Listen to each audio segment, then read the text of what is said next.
আসসালামু আলাইকুম রহমতুল্লাহ। আশা করি সবাই ভালো আছেন। ড্রাগন গাছের নতুন ডগা আসা শুরু হয়েছে, যে দেখতে পাচ্ছেন নতুন ডগা। এই ডগাগুলো পরিপক্ক হলেই কিন্তু এখানে ফল আসবে। এই শীতের শেষেই ফল আসবে ইনশাল্লাহ। তো ফল মাত্র শেষ হয়ে গেল, মানে গাছের চেহারা অতটা ভালো না। জমিতে আমাদের বাজারে যেটা কিনে খাই তার চেয়ে এই ছাদ বাগানের ড্রাগনের স্বাদ বেশি। অনেক স্বাদ বেশি, এখানে মিষ্টি বেশি হয়। তারপরেও এটা রাসায়নিক মুক্ত, গোড়াতে জৈব সার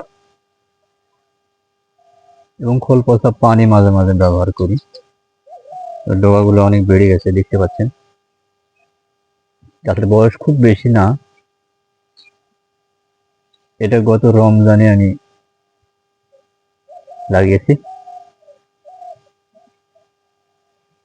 তো রমজানের পরেই ফল আসা শুরু হয়েছিল, মোটামুটি 40-50টা ফল হারভেস্ট করতে পেরেছিলাম। এই যে দেখুন, বালতিতে দেওয়া আছে,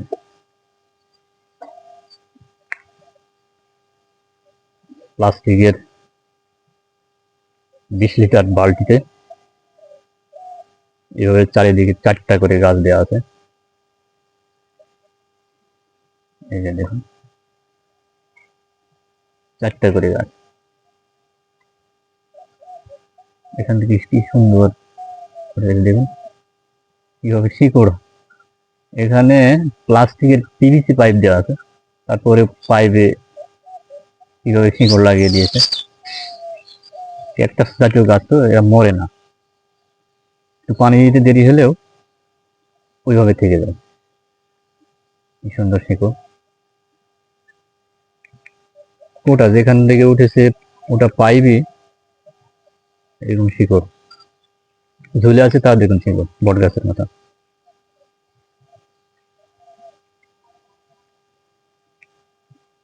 এই যে দেখুন কত শিকড়।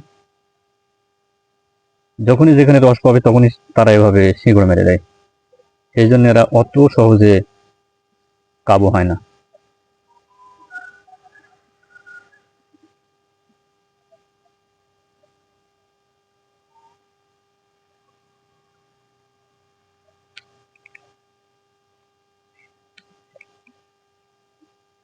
এই যে পরে নতুন ডগা।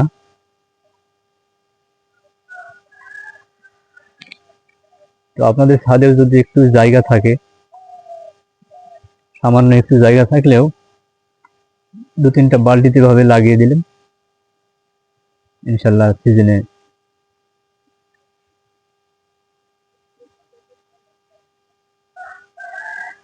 সিজনে আপনাদের ড্রাগন ফল কিনে খাওয়া লাগবে না।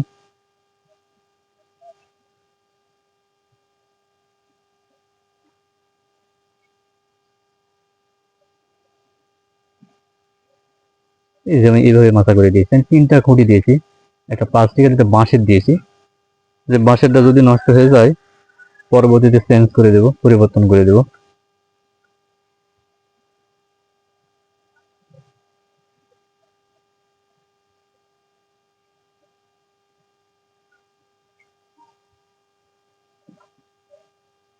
এই যে নতুন নতুন ডগা আসা শুরু হয়েছে, সামনে এই ডগাতেই ড্রাগন ধরবে।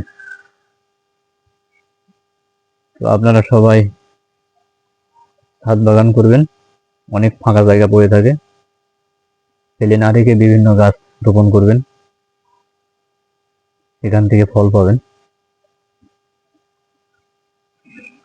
এটাতে আপনার বাড়তি জায়গার প্রয়োজন হবে না, জমি নষ্ট হবে না, আবার একটা জায়গা কাজে লাগিয়ে দিবেন। একটা জায়গা পড়ে আছে, কাজে লাগিয়ে দেওয়া হলো। তো বন্ধুরা ভালো থাকবেন। আসসালামু আলাইকুম রহমতুল্লাহ।